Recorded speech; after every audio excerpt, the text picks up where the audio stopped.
அன்பிற்கினிய ஆசிரியர் சொந்தங்களே, வணக்கங்க. டெட் எக்ஸாம் முடிஞ்சிட்டா கூட நம்ம தொடர்ந்து அதுக்கு அப்பப்போ நம்ம படிச்சத ரீகால் பண்ணிக்கிட்டே இருக்கணும் அப்படின்றது தான் என்னோட எய்மு. அதில பார்த்தீங்கன்னா, இப்போ நமக்கு அமிலங்கள், காரங்கள் மற்றும் உப்புக்கள், அதாவது ஆசிட், பேஸ் அண்டு சால்ட்ல பார்த்தீங்கன்னா, ஒரு முக்கியமான 50 கொஸ்டின்ஸ் 6லேருந்து 10th வரைக்கும் கலெக்டிவா கொண்டு வந்திருக்கேன்.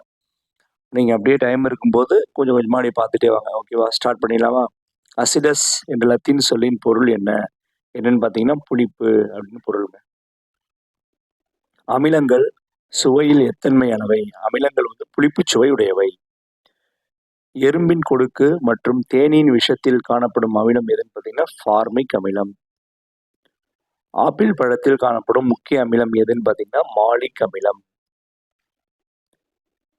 எலுமிச்சை மற்றும் நார்த்தங்காயில் உள்ள அமிலம் எதுனா சிட்ரிக் அமிலம். தயிரில் காணப்படும் அமிலம் எந்த அமிலம்னா லாக்டிக் அமிலம். தக்காளியில் காணப்படும் அமிலம் ஆக்சாலிக் அமிலம். திராட்சை மற்றும் புளியம்பழத்தில் உள்ள அமிலம் டார்டாரிக் அமிலம். மனித வயிற்றின் இரைப்பையில் சுரக்கும் அமிலம் ஹைட்ரோகுளோரிக் அமிலம். வேதிப்பொருட்களின் அரசன் என அழைக்கப்படுவது எதுன்னு பார்த்தீங்கன்னா சல்ஃபியூரிக் அமிலம். H2SO4 தமிழ கந்தக அமிலம் சொல்லுவாங்க. கந்தக அமிலம். நீர்க்கரைசல் H+ அல்லது H3O+ அயனிகளை தரும் சேர்மங்கள் எவ்வாறு அழைக்கப்படுகின்றன? அமிலங்கள் என்று அழைக்கப்படுகின்றன. நீல லிட்மஸ் தாளை சிவப்பாக மாற்றுவது எது? அமிலம். சிவப்பு லிட்மஸ் தாளை நீளமாக மாற்றுவது எது? காரம். அமிலங்கள் உலோகங்களுடன் வினைபுரிந்து எந்த வாயுவை வெளியிடுகின்றன? ஹைட்ரஜன் H2O வெளியிடுது. அமிலங்கள் உலோக கார்பனேட்டுகளுடன் வினைபுரிந்து எந்த வாயுவை வெளியிடுகின்றன? கார்பன் டை ஆக்சைடுங்க CO2. நீரில் கரையும் காரங்கள் எவ்வாறு அழைக்கப்படுகின்றன? எரிகாரங்கள் அல்லது ஆல்கலி. கடின சோப்பு தயாரிப்பில் பயன்படும் காரம் எதுனா சோடியம் ஹைட்ராக்சைடு NaOH. சுவர்களுக்கு வெள்ளையடித்தலுக்கு பயன்படும் கார சேர்மம் எதுன்னு பார்த்தீங்கன்னா கால்சியம் ஹைட்ராக்சைடு CaOH2. அதாவது நீரிய சுண்ணாம்புன்னு சொல்லுவாங்க.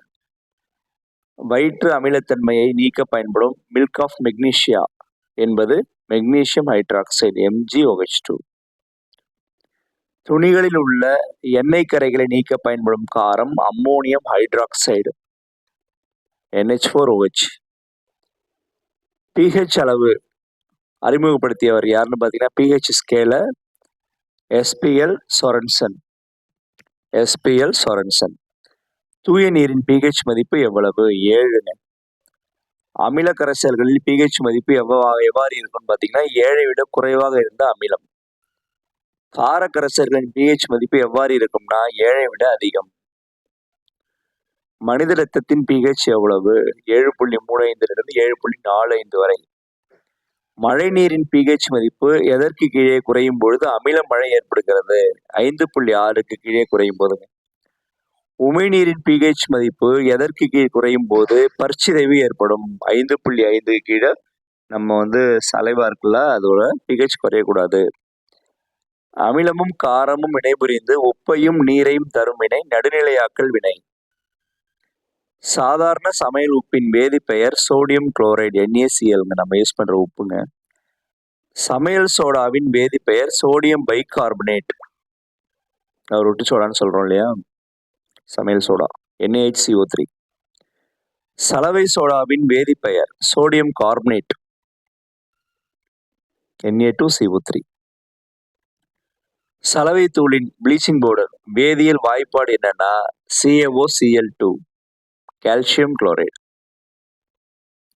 பாரிஸ் சாந்து பிளாஸ்டர் ஆஃப் பாரிஸ் வேதி வாய்ப்பாடு CaSO4 ஆஃப் H2O. இது இந்த டெட் எக்ஸாம் ஸ்பெஷல் டெட்ல கேட்டாங்க.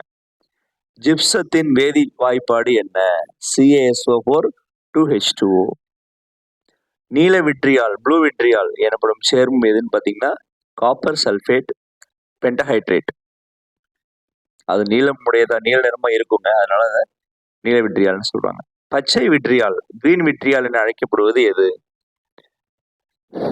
இரும்பு சல்ஃபேட் ஹெப்டஹைட்ரேட். ஓகேவா, இது பச்சை விட்ரியால். ஃபினோப்தலின் நிறம் அமில ஊடகத்தில் எவ்வாறு இருக்கும்? நிறமற்றதாக இருக்கும். ஃபினோப்தலின் நிறம் கார ஊடகத்தில் எவ்வாறு இருக்கும்னா இளஞ்சிவப்பாக பிங்க் கலர்ல இருக்கும். மீத்தைல் ஆரஞ்சு காட்டி அமில ஊடகத்தில் தரும் நிறம் எது? என்னன்னு பார்த்தீங்கன்னா சிவப்பு, இளஞ்சிவப்பு. மீத்தைல் ஆரஞ்சு காட்டி கார ஊடகத்தில் தரும் நிறம் மஞ்சள். ராஜ திராவகங்கள் அக்வா ரிஜியா ராஜ திராவகத்தில் அடர் ஹைட்ரோகுளோரிக் அமிலம் மற்றும் அடர் HNO3 நைட்ரிக் அமிலம் கலக்கப்படும் வீதம் என்னன்னா 3:1ங்க. HCl 3 பங்கும் HNO3 1 பங்கும். தங்கம் மற்றும் பிளாட்டினம் போன்ற மேன்மையான உலோகங்களை கரைக்க பயன்படுவது எது? ராஜ திராவகம் அக்வா ரிஜியா. ஒரு மூலக்கூறு அமிலத்தில் உள்ள இடப்பெயர்ச்சி செய்யக்கூடிய ஹைட்ரஜன் அயனிகளின் எண்ணிக்கை என்னன்னு பார்த்தீங்கன்னா காரத்துவம். ஓகேவா? அதான் பேசிசிட்டி. ஒரு காரத்தில் உள்ள இடப்பெயர்ச்சி செய்யக்கூடிய OH- அயனிகளின் எண்ணிக்கை பார்த்தீங்கன்னா அமிலத்துவம், அசிடிட்டி. கீழ்கண்டவற்றுள் எது வலிமை மிகு அமிலம்? ஹைட்ரோகுளோரிக் அமிலம் HCl தான் வலிமை மிகு அமிலம். கீழ்கண்டவற்றுள் எது வலிமை குறைந்த அமிலம்? வீக் ஆசிட், அசிட்டிக் அமிலம் CH3COOH தான் வலிமை குறைந்த அமிலம்.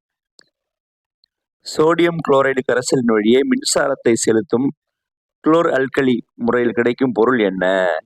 எதுன்னு பார்த்தீங்கன்னா சோடியம் ஹைட்ராக்சைடு கிடைக்குது, அதான் NaOH.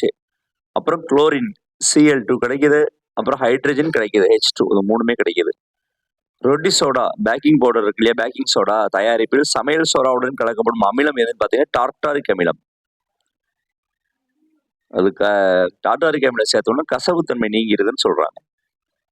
விவசாய நிலங்களில் மண் அமிலத்தன்மை அடையும் பொழுது அதை நடுநிலையாக்க பயன்படுத்துவது எதுன்னு பார்த்தீங்கன்னா சுட்ட சுண்ணாம்பு, நீரிய சுண்ணாம்பு CaO. குளவிகள் கொட்டும் பொழுது உருவாகும் காரத்தன்மையை நடுநிலையாக்க பயன்படுத்துவது எதுன்னு பார்த்தீங்கன்னா வினிகர். ஏன்னா குளவியோட விஷயம் காரத்தன்மை கொண்டது, அதுக்கு வினிகர் யூஸ் பண்றாங்க. ஓகே ஃப்ரெண்ட்ஸ், இன்னும் கொஞ்சம் கொஸ்டின்ஸோட நான் அப்புறம் மீட் பண்றேன். தேங்க்யூ. அப்பப்போ டைம் இருக்கும்போது படிச்சுக்கிட்டே இருங்க. தேங்க்யூ.